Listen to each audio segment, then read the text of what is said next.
start today's lesson. I want to go back to yesterday since we didn't quite finish, and I hope that today's lesson will be fast enough that you might get a little bit of time to go back and play with that. Like if you didn't, after class ended, if you didn't go play with that thing a little bit more, I think you could get a bit more out of it. It's really,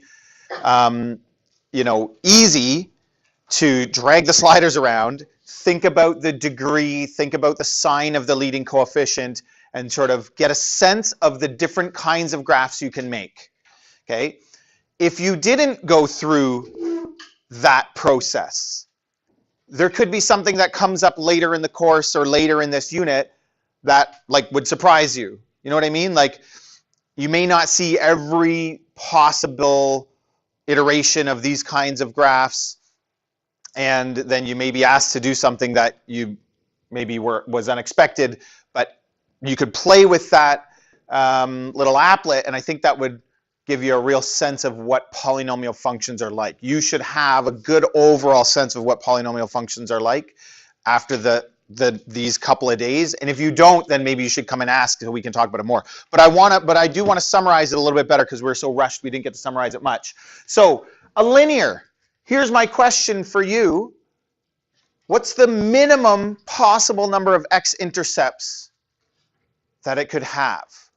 We're going to exclude, we would think that technically a graph like this, y equals 5, what kind of a line would that give us?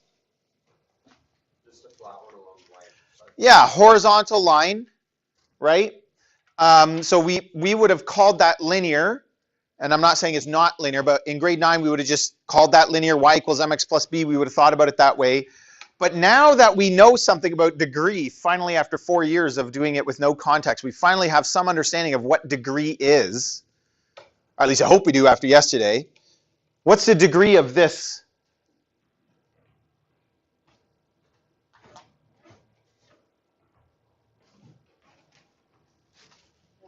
Is it?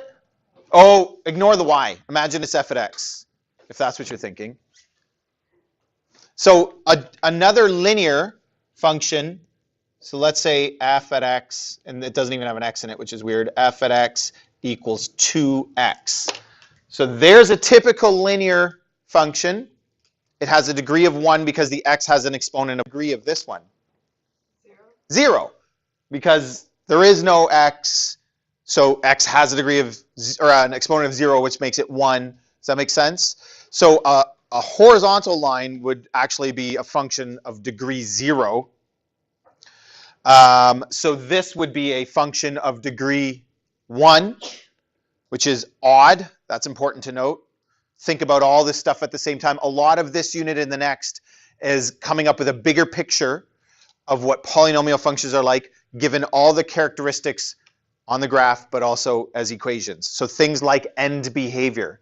So you notice some of the questions are like, given this equation, describe the end behavior. That's something you should be able to do. How would you do that? We'll talk about that in a second. Okay, so for this one, for any kind of degree 1 function, what's the minimum number of x-intercepts you could have? In other words, could you have 0? Could you have 1? Could you have 2? What do you think? So you can't have 0? You agree with that? A horizontal line could, but we've excluded that. So it can't have 0. It's going to eventually, even if it starts way up, it's going to eventually hit the x-axis if it's on a slant. That makes sense. What about parabolas? 2 would be the maximum. 2 would be the maximum, thank you. What about the minimum? 0. 0. What would be the case for having 0? If we're looking at those ones, if the one on the left was shifted up further, Yeah. then So if you make the vertex higher than the x-axis. higher than the x-axis, opens upwards. We did this in grade 10. Not going to have any intercepts. Could it have 1 x-intercept? What would be that case?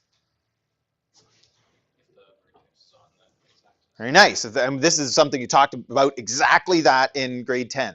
If the vertex is on the x-axis, it'll have 1. So a parabola could have, or a quadratic could have, a degree 2, even, could have 0, or 1, or 2. What about degree 3?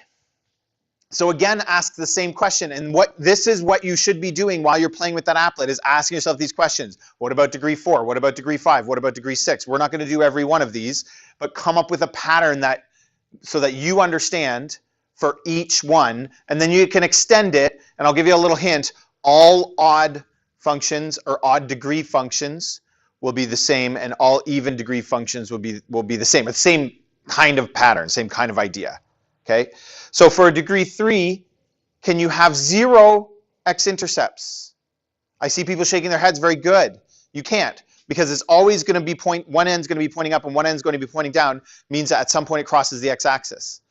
Could I have 1? Sure, there it is. Could I have 2? It's a little bit of a tricky one, but what would 2 look like? Could you draw with 2?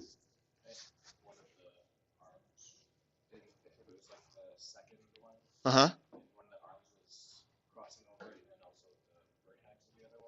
Very nice. So this one, it's hard to tell if it's like it looks kind of like it crosses, but if it comes down, there's 1 and just touches the x-axis, then goes down, there's 2. And what about 3? Well, sure, if it just goes like that, you're going to get 3.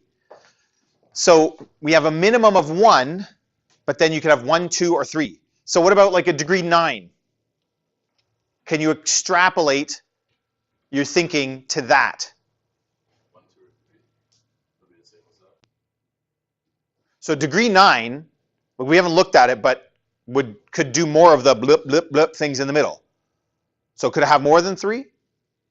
How many? Up to how many do you think? 9. Good guess. That's right. Okay. Okay, good. What about even? So that's for odd functions. What about even functions?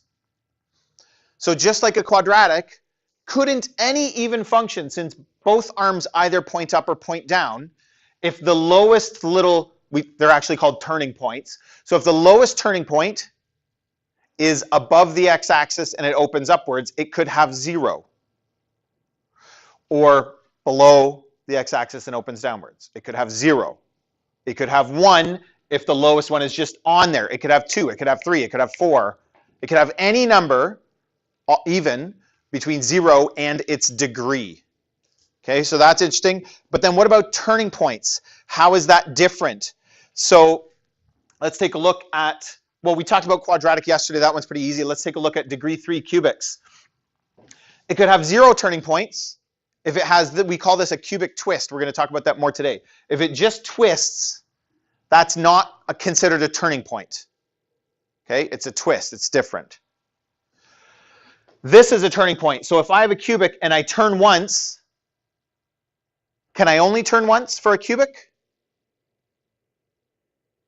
What would happen if I only turned once? Jason? It would basically be a parabola. It would have to be a parabola because it would turn once and go back up. So if I turn once for a cubic, I have to turn again.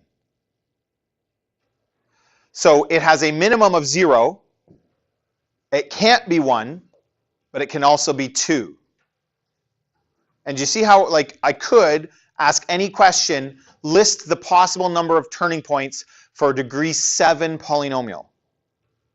And you would have to extrapolate your understanding to that. So same thing, degree 7 is odd. It could have 0 because it could just twist, but it can't have 1 because then it would look like an even function. But it could have 2, can't have 3 because again it would end up pointing up. But it could have 4, right? And then you're going to get the same kind of idea for even degree functions, where a quartic, we've seen these briefly maybe, but depending on how much you played with that applet, it could turn once, but it couldn't turn twice because it'd be pointing the wrong way.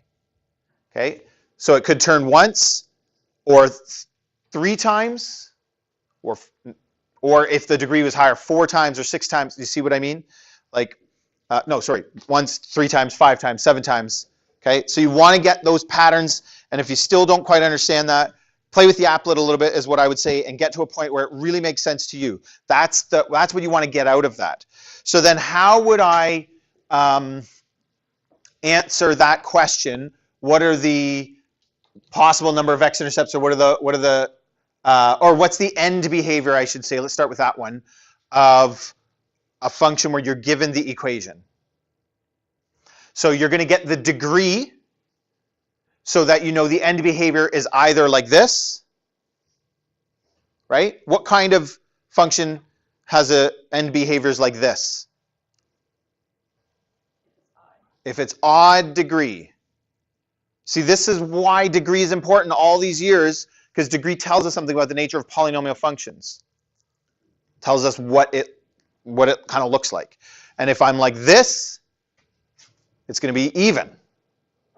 And then if I'm like this, what do I know about the leading coefficient? Compared to if I'm like that. Positive. Negative. So if I look at the equation only, I look at the degree of, or the sign of the leading coefficient. I don't care that it's a 2. I don't care that it's a 3. I care that it's positive or negative. In fact, I've seen people say that on quizzes or tests or something. They say, because the leading coefficient is 2, it will look like this. That's not really true. Because the leading coefficient is positive, it'll look like this. Okay? So be careful. It could be positive 2, positive 3, positive 4. That'll just make it look a little bit more like this, but that's not what we're asking. Okay, so you look at the sign of the leading coefficient and the degree. Only, that's all you need to get the end behavior. And vice versa, if you're given the end behavior, you would know something about the sign of the leading coefficient and the degree of the function that it's talking about. Right? You can go both directions. Any questions about that? It'll come back up again and again. So if there's anything you missed, hopefully we'll nail it today. Okay, so let's take a look at today. So we're adding on another layer of understanding and characteristics of polynomial functions. I'm going to give you a little tip. If you look at the questions from the homework yesterday, I don't have them in front of me, but if you look at any polynomial that's in expanded form or standard form, we call that, but like if you expand and simplify everything, you just have a list of terms. We saw a bunch of those yesterday. We don't know very much about that. Like you can't, if you might even remember this from grade 10, standard form of a quadratic is pretty useless. It's useful for factoring, but you don't get much out of it, right? The Y-intercept, big deal. Okay, factored form you get more out of, vertex form you get more out of. Same thing as we go up in degree.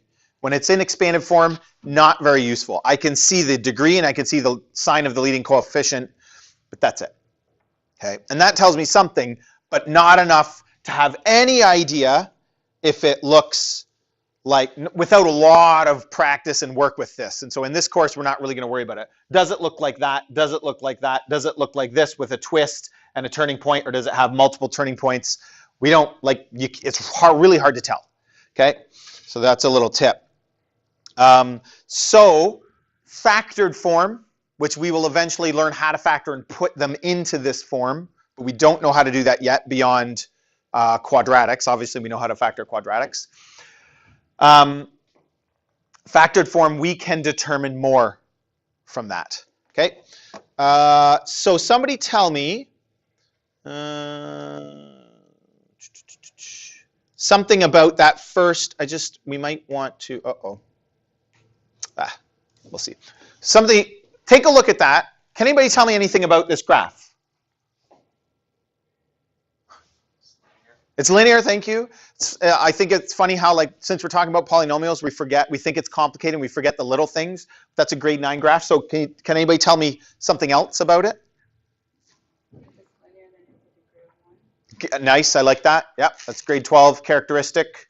So we could start thinking about its end behavior. What else? Even just from grade 9, what else? Yeah, y-intercept is -3. Do you think it's interesting? Have you ever, has any teacher, have you ever thought about how we don't talk about linear functions in terms of transformations? Right? When you graph linear functions in grade 9, what do you graph with? M and B. But you could do it with transformations. The slope would be like a vertical stretch or compression, and you can think about that. And the y-intercept could actually either be a vertical shift or a horizontal shift. If I put it in brackets like that, what would it be? How would it be a horizontal shift? You would just go 3 to the right. Good. 3 to the right. Which, because there's no difference in the actual slope, the y-intercept would still be 3. Yeah, which it better be because we haven't changed the function. Very good, right? And so I could think of it as a vertical shift down or a horizontal shift to the right. Either way, it's got a slope of 1. It would look something like that. But the point is, we're talking X-intercepts now. Okay, so for factored form polynomials, the important thing is X-intercepts. So this has an X-intercept at +3, and it's called a pass-through. It's a straight pass-through. So this has a straight pass-through X-intercept at +3.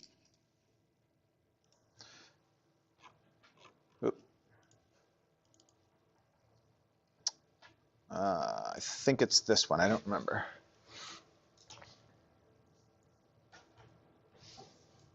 Nope.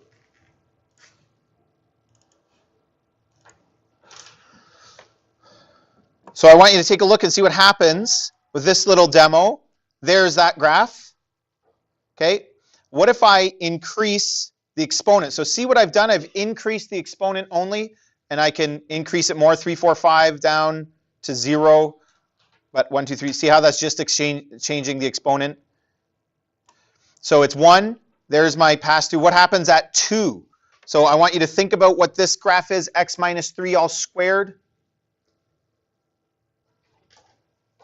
So you know how to do this from grade 10, but it's a little bit out of context. It's a little bit different the way this is being asked.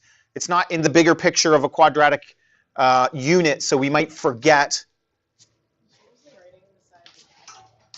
This one?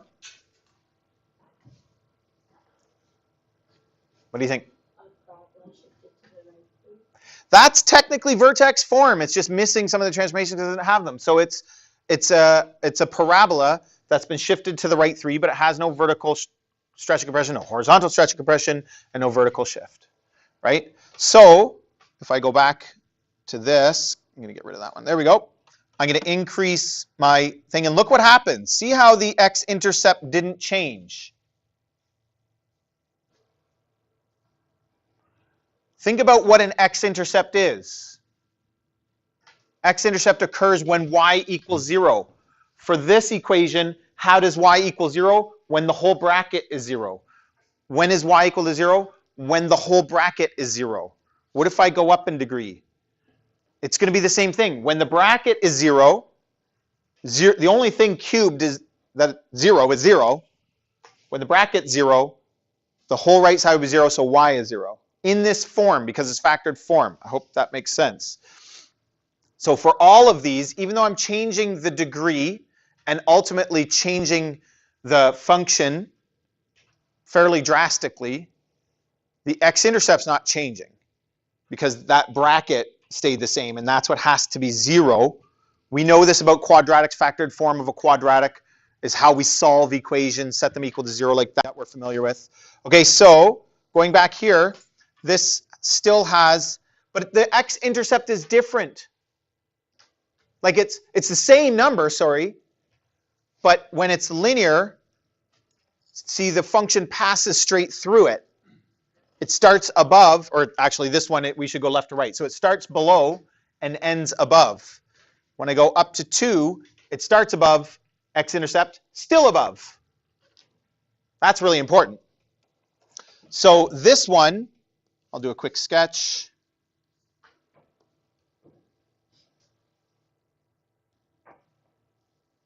This one has a turning point.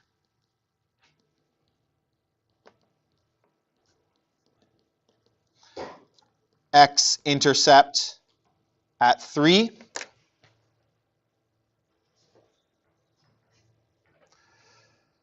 What about a cubic?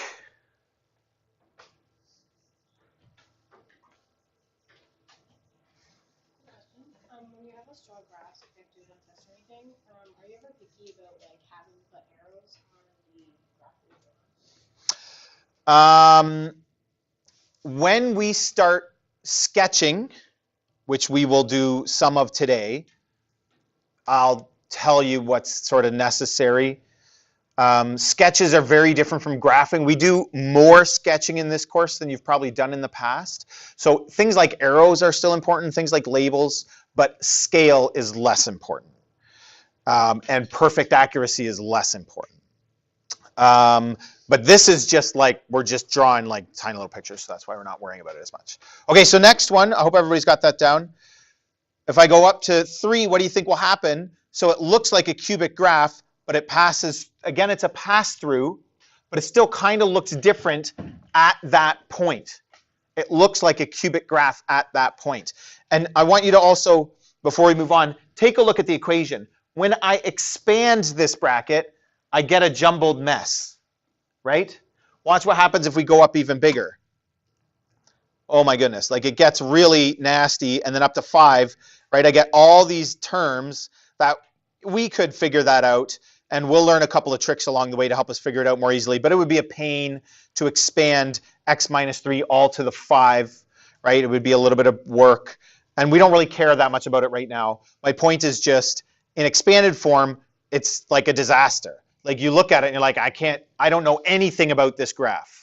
Leading coefficient, degree, sure, but nothing else. But in factored form, you can basically draw the graph. It's pretty simple in this case. Okay, so we go back, and this one looks like this. So it has what we call a cubic twist pass through, or twist pass through.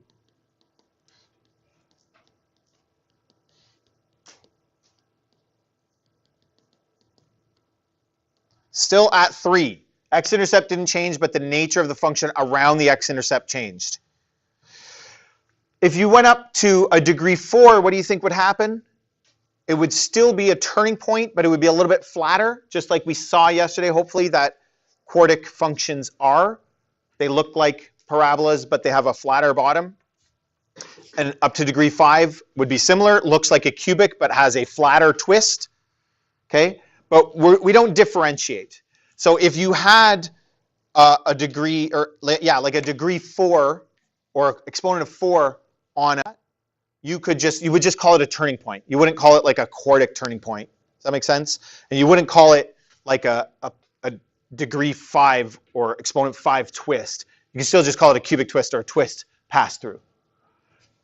But describing them is something that you'll have to do. So straight pass through, turning point, cubic twist. Those are the 3 ways that we describe x-intercepts. If you wrote that other stuff down, I'm not sure you have to write this down, but you can if you want. So what we just learned here to summarize is when it's in factored form, we're going to see some longer functions in their factored form in a moment. When it's in factored form, the exponent on the factor, which is also known as the order, you should know that term because it will get used. And if on a test it's like the order of the factor is 3 and you don't know what that means, that's going to be a problem. You're supposed to know that word. Okay? But it's just the degree, or it's just the exponent on the factor. That's all. It's the order of the factor. Dictates the behavior of the function at that x-intercept. So when I look at this factor, just watch for a second. It'll be like in the context of something longer, right? See how this is a real function and has lots of factors. The more interesting, more stuff going on. That's what we're talking about. If I see x minus 4 in there, well, the minus 4 tells me that it's shifted to the right, the x-intercept. So it's an x-intercept of positive 4, and it's a straight pass-through because it's got a 1 on it. X plus 5 squared is order 2 factor, so that's a turning point x-intercept at negative 5. You see how this works? X minus 7, that's going to be x-intercept of positive 7, because that's what will make that bracket equal 0. And that's going to be a cubic twist pass through x-intercept at positive 7.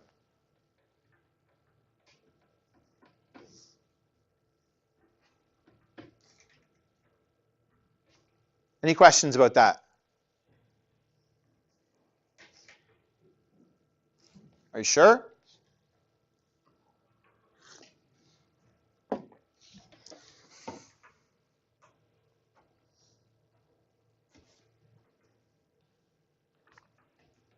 Okay, the page that I handed out has these next questions on it because you kind of need the graphs. We're going to do a few together, and then I would encourage you to, once you've done a few, the rest of them kind of fall into place. But if we don't get through all of them, we may not take the time to go through every single one. I would encourage you to figure out the rest, and you can check it online kind of thing. So what we're going to do is there's 6 of these. There's 6 graphs. We're going to match each to the graph. And we're going to look at things like a sign of the leading coefficient, degree, in particular whether it's even or odd, and then the factors and their order. Another little tip, looking at a graph, it can be difficult depending on the form that's in. If it's in factored form, you can kind of figure it out. But you might not be able to tell if a graph is degree 5 or 7 or 9 or what have you. Okay, that can be tricky. You would be able to tell the minimum degree. Okay, like you should be able to tell that something that's cubic isn't linear because it would look like a straight line if it's linear, and cubic will at least have a twist. But if it has a twist, is that twist a cubic twist or a degree 5 twist? That can be hard to tell. Okay, so you don't have to be able to do that. In fact, even in factored form, that could be hard to tell. So you don't have to do that. We would just kind of assume it's the minimum, I guess. Okay, so let's take a look. When I look at the first one, A, what jumps out at you? Like, what can I gather from A? Somebody give me anything? I just gave you 3 things that you can look for. Yeah? It's a degree 2. Degree 2? Why is it degree 2? Because I didn't talk about this, so. Because the highest exponent on the factor is 2. This is a good point. But this isn't expanded. Order 2. So it has a factor with order 2, but it has another factor. Doesn't look like a quadratic to me, really, like not one we're familiar with. If it was degree 2, it'd be quadratic. Also, if it was, it's going to have, like, what does the x plus 2, what does that, the order of that factor, from what we just talked about, what's that look like? John? So, yep, except it's not really a parabola, let's not call it that, but yes, it'll have an x-intercept at -2 that'll look like a turning point, and it'll have another x-intercept at +3, won't it? So it can't be a degree 2. So in fact, in factor form, the way we determine the degree is by adding up the orders. If I expanded all of this, I would get x cubed term. This would give me an x squared. I'd multiply that by the next one, and it would give me an x cubed. So it's easy to tell. It'll always work as long as it's fully factored, but the degree equals 3 because we added the exponents. But be careful, because again, this goes right back to when you first start learning about degree in grade 9 and start to talk about it a bit in grade 10. When do you add the exponents? When do you not add the exponents? If it's in expanded form, you do not add the exponents. But in factored form, you do. That's a small thing, but it's going to make a big difference. So the degree is 3. It has, as we already talked about, it has a turning point.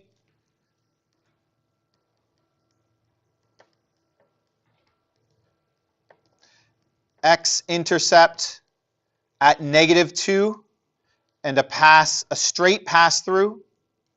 Whoops.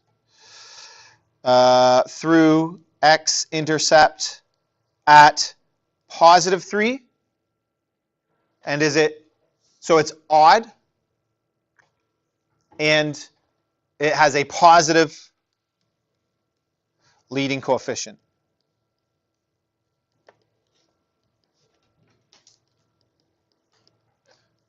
In fact, the leading coefficient is 1, positive 1, like we know it, but the fact that it's 1 is not going to be helped. That it's positive is what's going to help.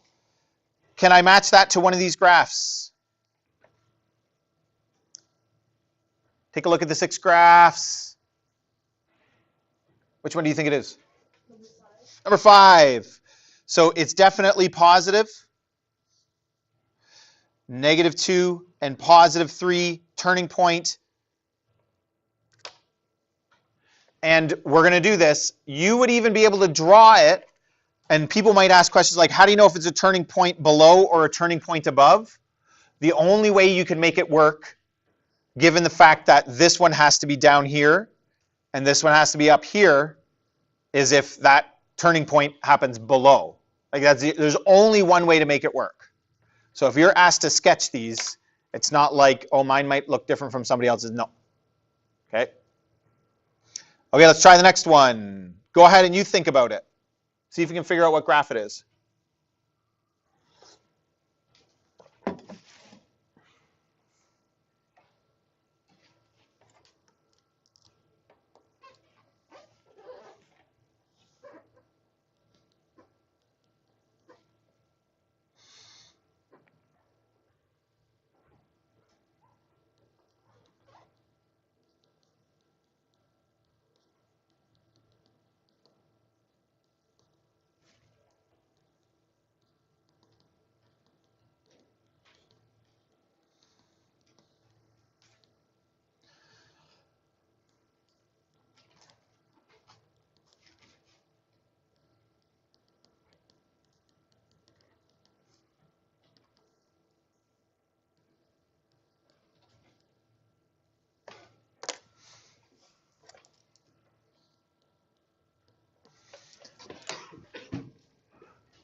We haven't talked about that. What's that X out there?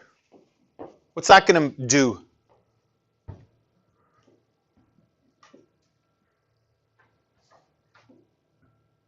How could you think about that and make sense of it? Jason, what do you think? X plus 0 to the 1. Nice. X plus 0. So what would that be? X by itself. Or Yes. Like, that would be In terms of the graph. 0. Huh? That would be an X-intercept at 0. X-intercept at 0 has an exponent of 1 on it. So it'll be a straight pass-through. Very nice. Doesn't that make sense? So what about the next one? That's like X plus 0 all squared for C, right? So that's going to still be an X-intercept at 0, but it'll be a turning point. So how many of the graphs have turning points at 0? 2 of them do. In fact, let's take a look at this. So this is a good example. We haven't got there yet, but C had a turning point X-intercept at 0. And both of these graphs do. So how do I tell which is which?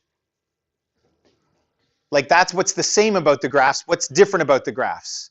Figuring out what's the same isn't as helpful when you're trying to match. You want to figure out what sets them apart. What jumps out at you just looking at those graphs? John? Positive leading coefficient. Which one has a positive leading coefficient? 1, because it opens upwards. Very good. So that's what, just like, think about quadratics. It's the same for a quadratic.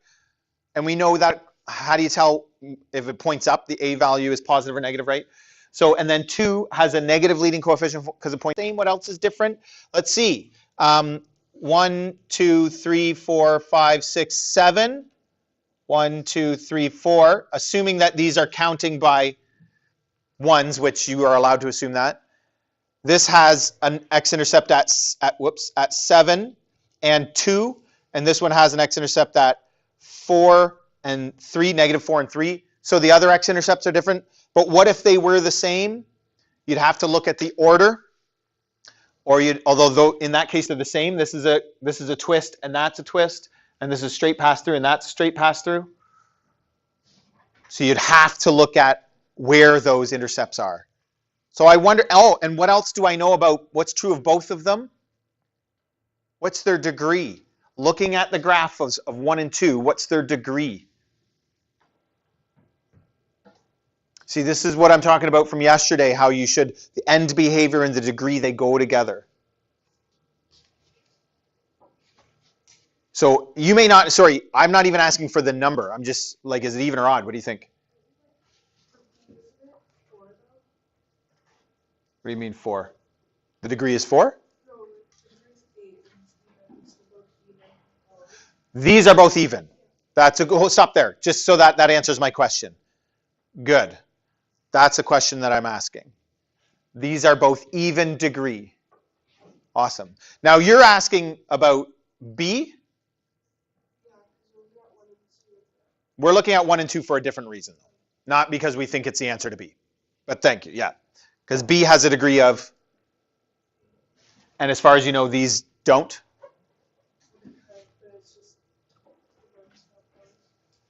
So, okay, good, yeah. So this one would have, if this is a cubic twist pass through, that'd be 3, 4, 5, 6. But just looking at the graph again, we don't know that it's 6 for sure. That could be degree 8, but you know because of the X-intercepts, it's the wrong answer. Is that what you're telling me? Okay. So we could go back and maybe figure out. So graph 1, what did we say? Has X-intercepts of 7 and order 3, 0, order 2, and 2, positive 2, order 1. So if I look around for that, negative 7, order 3, 0, order 2, and positive 2, order 1. So that's going to be graph number 1 for sure. If you were asked this kind of a question on a quiz or a test, unless it said, show the work to determine the degree and factor order and behavior or sign of the leading coefficient, unless it told you explicitly to do all of that, you would only have to state the number like that, 1. If you figure it out, you can just say 1. Does that make sense? I was just wondering, how do you find whether A is positive or negative? You just look, so there's no numbers in this one, but like it would have a negative sign there, and we can see that here. This is the only one that does. On a quiz, like work smart. There's only one graph here that has a negative leading coefficient. Look at all the others. So what does it have to be? 2. Now I would double check and make sure it's not some kind of weird misprint, but there you go, 2. Is everybody good with this? I want to show you one more thing, and then we're going to move on. I know we didn't finish the last 2, or we didn't exactly figure out this one. I said this one was 5, right? I should add that answer. This is 5. But I'm going to let you figure out the other 2 or 3 here. What's going on with E? Process of elimination, I suppose we could do it that way, but what do you think? We have to factor it. John, what were you going to say? Again, process of elimination, you probably could figure it out. But let's factor it just as a good review. What can I do first? We don't know how to factor cubics really, but thank you. There's a common factor, which gives us, and does anybody know the factored form of that? X plus 4 squared. Nice. So 2 numbers that multiply to 16 and add to 8, or if you just notice that it's a perfect square trinomial.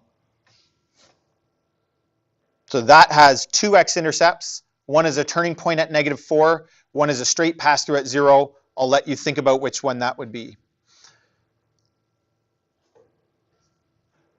Because we want to do a couple more examples here.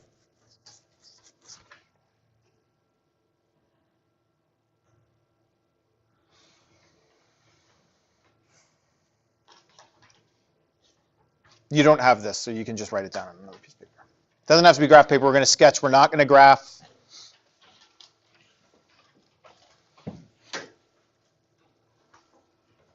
So we don't know how to sketch anything in standard form. So what's the first thing we notice about A?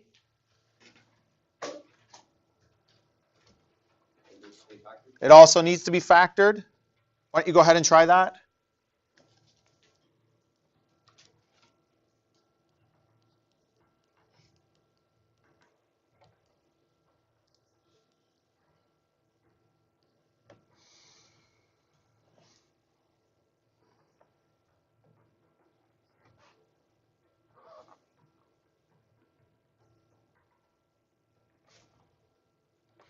So I common factored out of 3. You remember when you started factoring in grade 10 and we said things like, if there's a common factor, always take it out first because it makes everything so much easier. Oh my gosh, are you ever going to know? You probably saw that in grade 10 and grade 11, but really, really, really true. Okay, so you really want to make sure you get those out of there. And then we can factor what's left.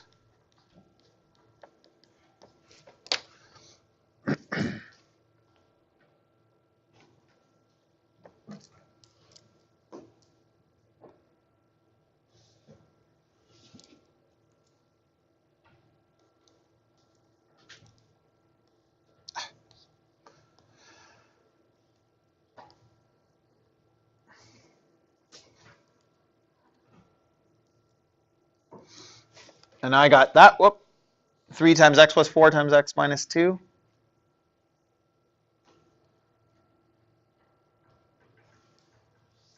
In grade 10, how would we have graphed this? We probably would have actually completed the square and gotten the vertex. And you would do that in this course as well if that was ever a question. There's not to say that you couldn't. We're doing a quadratic first because it's something that's familiar to us.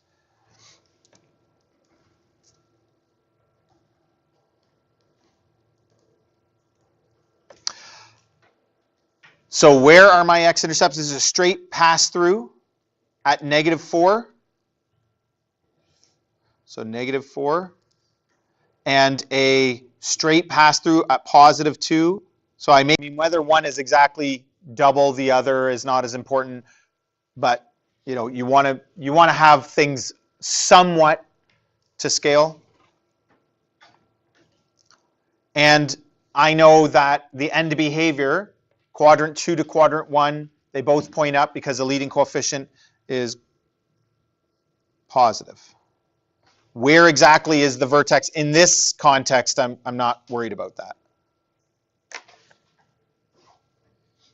But notice how I marked the x-intercepts. And in fact, I'm going to mark the y-intercept as well. What's the y-intercept? The y-intercept can help you get a better sense of what the graph is like around that point and sort of whether around there it opens up or down. Like, it can be very useful. Does anybody know? What's y-intercept? Should be easy. You read it off the equation. Isn't it -24?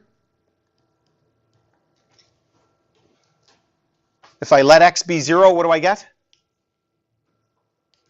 Right?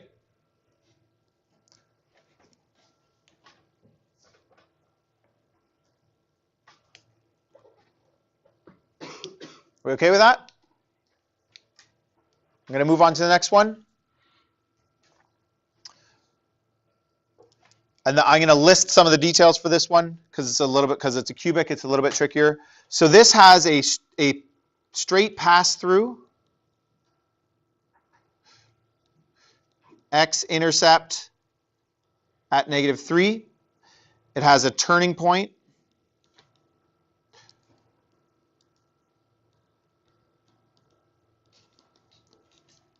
X-intercept at 1. And I think on a test you would be told to do this, but you should find the y-intercept as well. So when you're sketching, finding the y-intercept is kind of part of it. So y-intercept occurs when x equals 0. So y equals, like, if I put 0 in for x, what do I get? I get 3 times -1 squared. Right? And so -1 squared is +1 times 3 is 3. So it's going to be positive 3.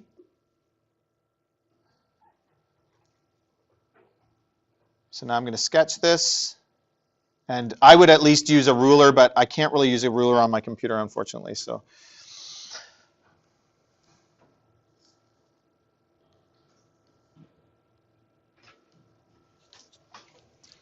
okay, so my intercepts are at negative 3, positive 1, and positive 3.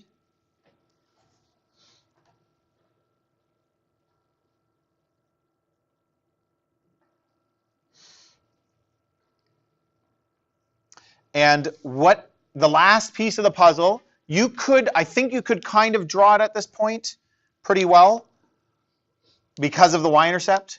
But there's one more thing that we really should think about. What did we miss?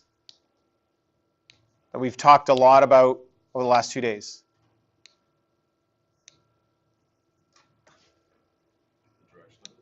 Yeah, where does that come from, John? Do you know? One's up and one's down. And I can even figure out which one. How do I do that? The sign of the leading coefficient. So the sign of the leading coefficient for this one is positive. So I'm just going to say A is positive. So that means this one's going to be down here like this, and this one's going to be up here like this. So it's actually going to go something like this. Just watch. Put your pencil down and watch. Now, as you practice, you'll get better at this. You don't have to be perfect. I'm going to give you a couple of tips. This is going to go up, and it's going to come down like that and turn. So I know, like, what some people would try to do is they would make this maximum point at the y-intercept for some reason. So you would, like, shoot over to it, go down, and then really turn. Try to make your turns a little bit smoother. The turn also doesn't happen, not at least as a rule, in the middle of these 2 points. It's not how cubics work, so don't just automatically do that. Don't force that every time. If you're right or wrong about that a little bit, you will not lose marks. If your turning point is a little bit off to the wrong side. If your graph looks really weird and doesn't look like a cubic, you might lose half a mark or something like that. Okay, but that's why we practice. So I know this is a turning point. I know this has to point down, this has to point up. I'm going to label these points, by the way. I haven't labeled them yet. And so I kind of just thought, well, for this to be a turning point, it's got to be already on its way down here. So I must get up above and down and then go up. If you are having a hard time visualizing these things, while you're doing this, open up GeoGebra or Desmos, and after you've tried to graph it with technology and see how close you got. And just think about it. Okay? You don't have to be perfect. You don't have to know exactly how the big tops happen when it's not, like when it's on the x-axis, that's got to be right. But this one would be hard without quite a bit of practice to really get it in the right spot. But if you're way off, that's something you should think about. Okay, we got a couple more minutes. Don't I have one more question? Oh, I don't. This is our last one. Nice. I thought there was another question below.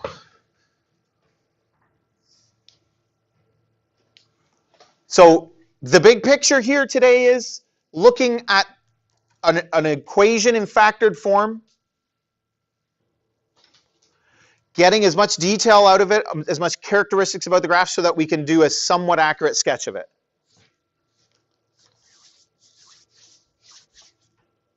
So sign of the leading coefficient and degree tells us about the end behavior. Okay?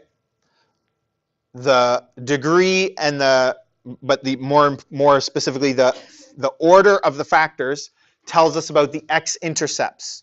And then we can find the y-intercept as well by putting 0 in for x. Okay, so in this case, why don't you go ahead and start this one? We've got about 5 minutes, so I'm going to let you get some of the work done. Try to list all of those things like we did in the last one.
Very good. People have done some good work. Here's what I got. So far, I'm not done. I figured A is negative. It's degree 3. I just wrote that down. So the fact that A is negative and it's degree 3 tells me a lot about the end behavior. They're not both pointing up or pointing down. They're pointing opposite directions, right? Remember my awesome dance moves from yesterday? And we know which quadrant they're coming from and which quadrant they're going to.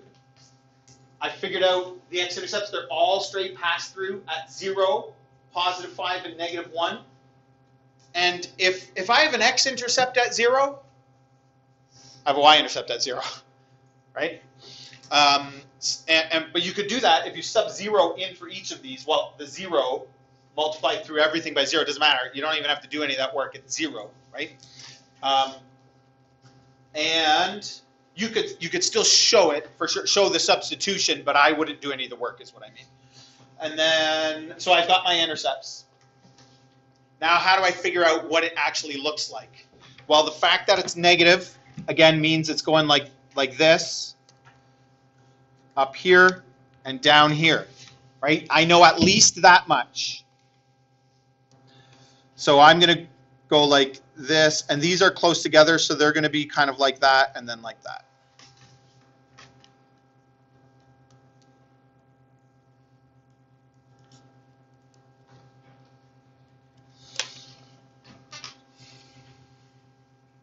Any questions? Yeah. For the y-intercept on it, my question like not like this one, but it's like one question for you. Yes. We have to show the substitution.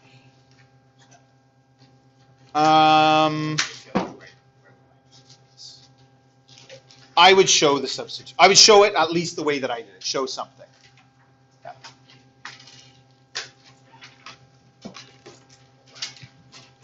Any questions? Any other questions about anything?